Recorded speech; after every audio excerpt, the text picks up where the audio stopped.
Ce qui est aujourd'hui la vie quotidienne en lien avec les pesticides, c'est la question de l'eau et de la qualité de l'eau.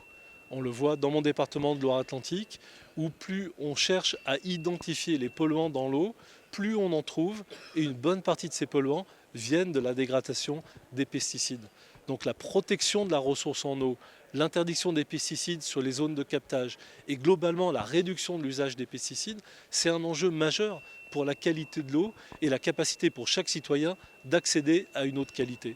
Si demain on autorise les pesticides sans limite de temps, si demain on renonce à leur évaluation régulière, on va avoir plus d'usage de pesticides et on va avoir plus d'impact négatif sur l'eau et sur l'environnement, l'air, la santé, partout dans notre région.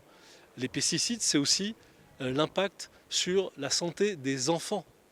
On a des cas de cluster pédiatrique, donc de concentration anormale de cancer à Sainte-Pazanne, au sud de Nantes, à côté de La Rochelle et dans d'autres territoires.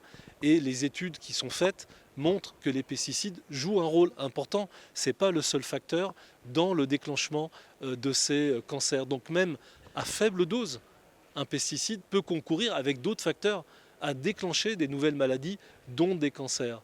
Donc cette évaluation régulière des pesticides, elle est absolument indispensable. On ne peut pas avancer sans surveillance, on ne peut pas avancer sans réévaluation des risques, on ne peut pas avancer sans une recherche permanente de compréhension des conséquences pour la santé et l'environnement des pesticides chimiques.